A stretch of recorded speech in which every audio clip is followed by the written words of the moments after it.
James, how you doing? All right, how are you? Can you hear me okay? I can. Wonderful. I can hear you fine. How's Chicago? It's getting a little chilly, which is scary as people are going indoors. It's been lovely in the summer. If anyone is watching is in Chicago, everything is like spread out onto the streets, but it's starting to pull back in now, which is a little terrifying. Sorry to like unpack and dust off those winter coats. I know. No, we have to hope for a long fall. Yeah, yeah. Well, listen, I am very excited to do this virtual fireside chat with you today. I think we'll have a ton of fun, just talking about all things company building, crazy 2020 world, and everything beyond. Just as a housekeeping thing for folks in the audience that are tuning in or listening in, if there are questions that you have for James or myself, like please feel free to put them in the Q&A. I will try to incorporate them into our conversation, or if not, at least some of the themes that the questions of questions that you guys have. But James, maybe just to kick it off, really excited to do this chat today. Just for the people tuning in, maybe just giving a quick bio on yourself and how you became the CEO of Screencastify, and maybe the high level overview of what Screencastify is, just so we can level set with everyone and then we can dive into everything. Yeah. First of all, thank you so much for having me. It's a pleasure to be here. Um, yeah. So my name is James Francis. I'm the CEO of Screencastify. We make video creation and editing tools that are all browser based, primarily for teachers and students in K through 12 classrooms. Although millions of people use Screencastify for all sorts of things, for professional used personal YouTube stars and things like that. But our bread and butter is really in the classroom. Teachers in normal times using Screencastify to create short instructional videos or give students video feedback or do tech tutorials for other teachers or administrators, communicate with parents, things like that. I got started with the company. I graduated from business school 4 years ago and moved to Chicago, looking to join an early stage company. And I came across Screencastify. At the time, it was owned by our former parent company, and it was just the founder, who's our CTO, and he lives in Germany. And I was actually interviewing for a job at the parent company. It was called LearnCore at the time, and they said, "Well, it seems like you want something a little smaller. We have this side project called Screencastify. It's a Chrome extension, and it's got 1.5 million people using it every day or every week." Um, and I was like, "Excuse me, it has what?" I just couldn't believe like the traction that it already had with absolutely no investment. It was just something that was published to the Chrome Web Store, and I also couldn't believe just like the passion around the product that already existed. Just going on Twitter, searching for Screencastify, you saw dozens of people every day saying like, "This is amazing." So I said, okay, well, seems like I'm kind of starting a company on easy mode, like with like a brand and with incredible product market fit somewhere. And so I joined really as the first employee and took it from there. We're a bootstrap company, never raised any money. And we've been profitable ever since we introduced our paid, it's a freemium model. We've grown, slowly but surely for the last 3 years until school started to close due to COVID, and the Yeah. company is sort of blown up in every way over the last 6 or 7 months. Yeah. So tell me a little bit about that, because I think, out of a lot of the companies that I talked to, yours is probably one of the ones that changed the most in terms of the market dynamics, just radically shifting, right? Over pre and post COVID and shelter in place and work from home.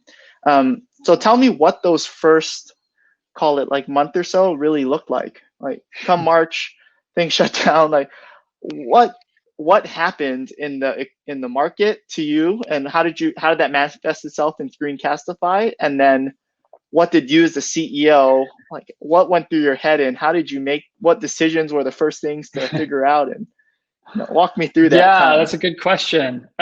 Still trying to figure out what happened. So it actually, the impact on Screencastify, we noticed it a little earlier than everyone else. So it was late January. I think it was January 31st. We were at a EdTech conference down in an actual in-person conference down in Austin, Texas. And we noticed that at the end of the day, our inbox, like at 7 or 8 p.m., just started, like our sales inbox, support inbox was overflowed with schools in Hong Kong that had recently shut down for, at the time, I believe 2 weeks because of the virus. And at first we just reacted and just sort of tried to set them up with a free school-wide subscription. And we just kind of did it as quickly as we could. It continued every night of the like every night when they woke up in our evening, like it just came in so fast over the first 2 weeks of February. So then we offered, our paid subscription free to everyone in Hong Kong over the time, and then we started hearing from Singapore, and then Taiwan, and then Vietnam, and it kind of all was just happening like kind of a domino effect. And so in late February, like I wish I could say we like could kind of predict what was going to happen, prepare for it a little bit more, but we did say, okay, this really could, impact the US where the majority of our users are, and what would happen if it did. That we thought about that a little bit, but it was more kind of like what everyone else was thinking, like, okay, we're gonna go home for 2 weeks, or the schools are going to shut down for 2 weeks, and it might be crazy for us. We just need to get through it. But that didn't happen. So like when, I think it was mid-March, right? When schools really closed one after another. It was, in many cases, it was a Friday, and teachers learned that they wouldn't be coming into school on Monday, but the learning had to continue. And things just went like completely out of control. And I'm like, we usually get, I don't know, 50 or 100 support tickets a day, and we were in the many thousands. And we have at the time we were 8 people. Just trying to figure out what, like, we almost didn't have time to lift up our heads and really think about how this is going to play out, which might have been good. So we just needed to get through the day, 7 days a week, basically like 18 to 20 hours a day, to feel like we could service this demand and make sure that the product could like handle a overnight 10x increase in usage. So, I would be lying if I said, I was sitting in a conference room thinking like, okay, here's how we're going to react in March, April, May. And if it does this, we'll do this. If it does that, it was like, no. How can we get help? Who can we hire? How do we get the inbox down from 10,000 to 8,000 and then celebrate? It was kind of just a panic, to be honest with you. That resonates strongly. One of my companies is in a similar space too, and they spent the first few months like, I'm like, all right, how are you thinking about this? They're like, hey, we're just trying to keep up our infrastructure. Like our infrastructure now needs to scale 10x, and like we are so on fire just trying to make that happen, right? And so one thing that you mentioned was, you were 8 people. How many people are you now? 30. Wow.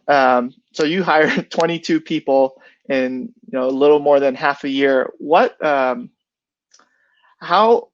has hiring been in 2020? Doing it remotely.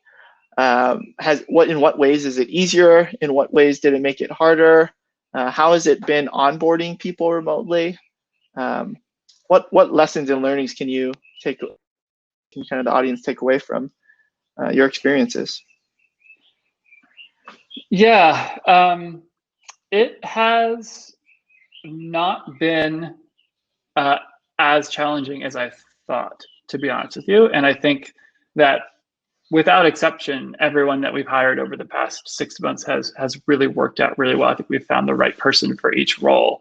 I think that the challenges that doing it remotely presented forced us to do things like standardize everything to a T that wouldn't maybe have happened if we had the luxury of doing it in person, right? Where you come in and sometimes you stay for 45 minutes over a coffee, Yep. sometimes it's 3 hours and it's an interrogation. We're not that all over the place, but there is a lot. It's a lot easier to say, here are the 8 steps or the 6 steps of our interview process. And here's how we communicate the way that we're doing it and expectations. I think it's forced us to have a more rigorous, a more consistent, and in doing so, like a more, hopefully a more equitable hiring process. Yeah. We have mostly stayed in the Chicago area, which I know we can talk about later. But yeah, I think it's been better than expected. Onboarding is a little bit of a different story. I think we've done a good but not great job of remote onboarding. Obviously, what you lose is the incredible amount of information that flows informally when you're sitting in an Right. office when you're new and you're like, I don't know how to turn like the AC down. Like, I don't know where Right. to get lunch. I don't know how do I log into this. What does this do? That Right. is very difficult to replicate, and our response to that has been to actually try to replicate it, and say, hey, like, we're going to pretend for your first week that we're sitting in the same office. We're going to have someone who sits on a Google Meet with you for a couple Mm-hmm. hours and just works with you. So you can just ask. You're going to have a buddy, which I know a lot of companies use, but not just having a buddy. We say, like, most new employees Slack their buddy 25 times in the first day. So, like, try to keep up with that. Like, just to say, like, Yep. it's not like you're not bothering us. Like, we have dedicated this company to finding new Yeah. people and helping them get ramped. And it's because everything's great when you're on a video call. The problem with onboarding is as soon as you close a tab, you're just sitting in your apartment or your house, and you don't, like, Yeah. there's nothing, and that's, like, I think that can be a really lonely feeling and really overwhelming, especially if the company's moving fast and Slack's going and you don't even know what to do. Right. So our approach has really been to, at least temporarily, try to replicate sitting in the same room as literally as we can for the first week or two. Yeah, that's great. Lewis, who I was on a fireside chat before, said one of the things that he said was, like, what's missing from this remote environment right now is, you and I get on a meeting, and then after that Zoom call is over, it's just done, right? And like you said, we're back into an empty room by ourselves. Whereas historically, if we're in person, had a meeting, you could stop by your cubicle or your office after and just check in and be like, hey, did this person actually say that? Is that what they actually meant? Hey, did you take notes on this one thing? Can I copy that? Or, can you clarify this for me? And just those little, like, stop by chats that are hard to replicate when you just have a Zoom call that cuts off, right? And you're back to back on Zooms. And so one thing he said, which is similar to you, is they use kind of Slack as that medium to just, after a call, they'll have some dedicated time after, or Lewis will maybe just even Slack call someone and just to check in and leave some space for people to do that, right? Whether it's a new employee or whether it's just another coworker that you've spent time with before in the past, just to kind of have that space to check in. Yeah, we do that as well. And I think that the way that I've framed it, at least, is we want to communicate so that it feels like we're over communicating, which is not a revolutionary concept. But the thing is, like, because we've lost so much, like, that we communicate way more than your calendar says when we're in the same office. But in order to do that, remotely, you have to put something on the calendar. You have to get a Zoom link. You have to do all these things that feels like it's a bigger deal than what actually would have been sitting next to someone and saying, like, what did that person mean by this? That's right. And so if you have a lot of meetings, way more meetings than you're used to, it's okay. It's worth it. There's, like, some redundancy is okay here.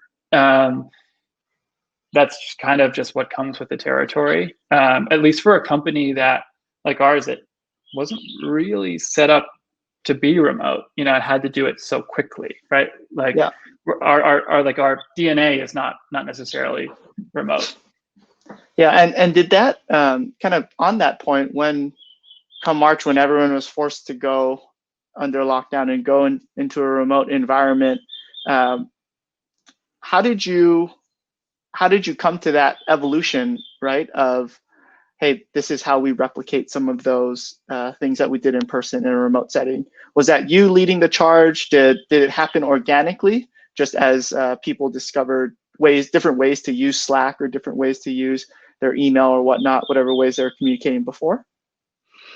I think it was a mix of both. I think it was very much a kind of learn by your own mistakes, or like try to like understand where the fractures are coming in Yeah. communication, where there's frustration bubbling up, and try to react really fast. And even if it's an overreaction, then that's okay, because it's just better than this like growing lack of like communication across the company.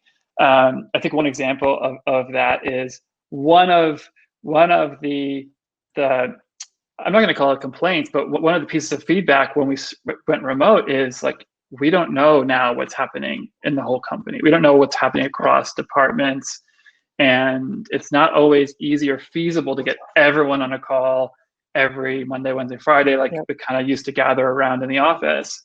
And I feel less connected to the company, even though I'm on Slack all day and talking to everyone. So we just kind of like, practice what we preach a little bit, and we just make, every department head makes a Screencastify recording. We put it together into like a 5 to 7 minute video once a week and send it out on Monday saying, here's what's going on. Here's what my department's working on. Look out for this. We need your help here. Do it asynchronously, right? So anyone, doesn't matter if you're walking your dogs, watch it later, right? And like a few solutions like that, like we'll set up a Slack channel for tiny, silly questions. Like it's basically what it's called, right? Like that probably wouldn't have existed if we didn't go remote, but just like, small things that kind of happen organically when we have been thrown into it. Yeah, that's interesting. Did you add, so when I think about like the stack of tools that you use, did you add any additional tools? Maybe use Zoom way more or whatnot, but any additional tools to your stack that help you better collaborate in a remote asynchronous setting? So what we did was we actually kind of doubled down on Slack. And so I found that we did try to add a couple of things. I don't even remember what they are, but I found it very difficult to get technology adoption done remotely. But what worked incredibly well was implementing a new expense system. It's a piece of software called TeamPay, and it's amazing. It lives in Slack, and you just send a message to the TeamPay bot saying, I'd like to buy a subscription for this for $32, and I approve it in Slack, and they get a message in Slack with the credit card number that they can use just for that purchase with that limit, right? And that just worked incredibly well. And so we're okay, so people, let's just like stay in one place here. I know that Slack is like, their slogan used to be where work happens. It's like kind of the like exact opposite of that sometimes. But I realized like if we could just sort of have our own meeting room, like have Slack really be like the heart of the company and build workflows, like integrations more there, then actually like we don't need to look in 10 different places. And now we have to have a digital, like an OKR piece of software that's just for that. And now we need to have, a recording software, whatever it is. We're kind of trying to just focus, and it's worked pretty well. Although I think you could say that we are like overly dependent on Slack. Probably it's an unhealthy amount. Yeah, well, I mean, it sounds like it's not necessarily new tools, but new ways of using and leveraging the existing tools, right? In some ways, you've supercharged Slack and made it kind of a mainstay of the company. So one question that came from the audience that I think would be good to touch on is going back to the hiring component. You mentioned that a lot of the new folks that you hired during this time are in and around the Chicago area where the company was headquartered or is headquartered. Was that a strategy, a conscious strategy, or did that happen organically? And, how do you think about the future of how do you build the team out in the future, right? Will it be a fully more remote environment and continue to be remote? Will people go back to the office? Will it be some hybrid of both? it's a good question. Maybe like I could get some help here the way I'm thinking about it, because I'm thinking about a lot here. Yeah, It has been a conscious decision to stay with Chicago based employees as much as possible. What I feel like, especially in this event, I feel like I'm probably more traditional than most of the people you're speaking with. I come from I started my career in an old school advertising agency where like I saw a lot of magic happen and yeah, creativity and innovation happening from just sitting in a room and locking yourself in a room into hours until something just kind of sparked. And that's the way I kind of learned to create. And so I have a strong bias towards in person, but I have really learned about what you can do and how much of it you can replicate not being in the same place as someone. So, I have come around to it, but what I really fear is a hybrid. I really do, and of course, like very, it's very reasonable people can disagree, but for me personally, I'm worried about a hybrid company where there is a center of gravity and also a yeah, significant percentage of your team elsewhere, because of the like cultural and political implications, right? It'd be one thing if like leadership was all remote, but if they're not, then and maybe I'm just worrying, but I would be concerned about issues that could happen if for promotions, raises, like hiring, firing, based on personal relationships, which are going to happen so much faster in person, like in right. person. And um, so I think, what we've done is focus on Chicago. Our engineers are building a remote team. So despite what I just said, we are moving towards a bit of a hybrid, but kind of department level. And one of the reasons that we're okay with that is because our CTO is not in Chicago. Right, so our real leader, technical leader, is not there, and so that team's always going to be remote. And the person who's making the final call on every major decisions will not be in the office with everyone else, which I Yeah, think gives us a little bit more permission to do that. But we'll certainly be very remote friendly and flexible. But I would like to keep as many people, since so much of what we do is creative, across every function, able to be in person at least once in a while, fairly yeah, easily. So that's kind of been our approach so far.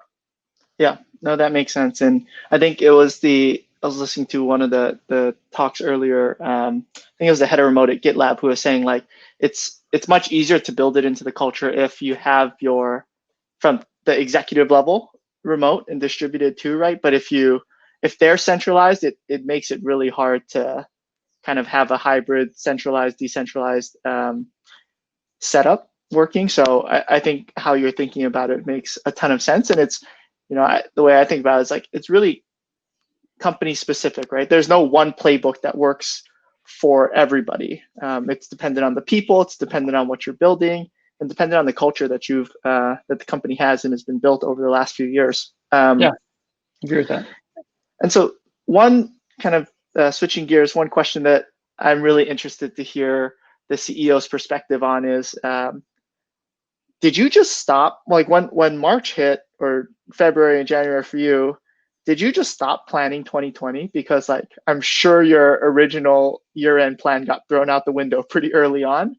So how do you both, balance between keeping as close to up to date with where the market is changing and where things are headed, because 2020 has caused us there's so much uncertainty and we need to in some ways be fluid and adapt to situations, and at the same time trying to be forward thinking and planning, for the future of the company, in a thoughtful way. So how do you balance those two, kind of short term versus kind of long term thinking in such an uncertain environment that we're living in right now?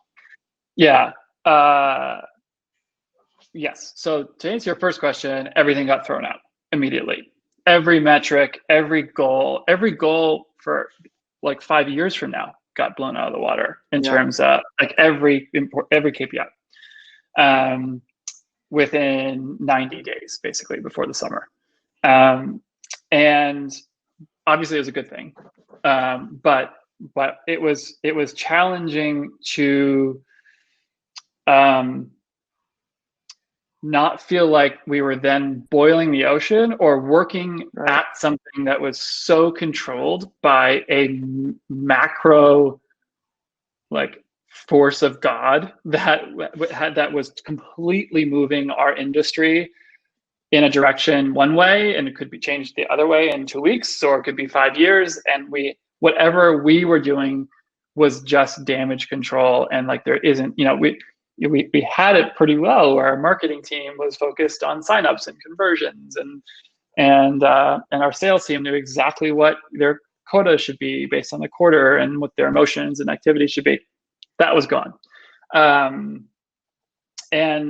And I think that, it's kind of fun, especially when everything is going well, to do that kind of that damage control for a while. And then it just feels like you're just trying to fill a leaky bucket, and it's just you're never getting anywhere. So I would say only recently, only in the past month or two, have we figured out, in my opinion, and the way that we've really done that is by focusing on one or two goals and metrics you actually can control. And for us, that's, it's our net dollar retention from this new cohort of thousands of customers, schools and districts that we've gotten over the last 6 months. I think that if we can really, create for them, take great care of them, and make them understand the flexibility of our solution, then we can have an impact on that number, and we can get the company in a fantastic position for the future. And everyone else on the team, most importantly, agrees that we actually can, if our goal is, 110% net dollar retention or whatever it is, that without us, it would be 70 or 80. But with the coordinated effort, we actually can do this and maybe even exceed it. And that, I feel like people are finally like, okay, now I know what I'm doing, or at least I know why I'm shipping this feature, why, I put an extra hour to do this, why I know why sales is doing what sales is doing, if you even if you never see them or talk to them anymore. And it's unified the company around something. And that's that I just gave one example and tried to distill it down and filter it down to every department, being like, what can you control here? And don't try to, marketing cannot control engagement right now. They can't. It's just too dependent on whether schools are fully remote, hybrid, or in person. So let's not do that, and instead try to focus on how many teachers complete our certification courses every week, or something that we think is a leading indicator. And that's helped a lot. Yeah, no, that's a really good takeaway, not just for building a company, but just generally getting through this time, right? Is figure out what you can and cannot control. And then with what you can control, figure out the success metrics that that will drive you towards those goals. And then just really focus your energy and efforts on that. Because I think you can end up spinning your wheels in a lot of different directions, right? And going in places and that are just that you just can't control some of those things. So my last thing is just to plug on Screencastify. How can folks use you or find Screencastify? Yeah, that's easy. You can find us at screencastify.com.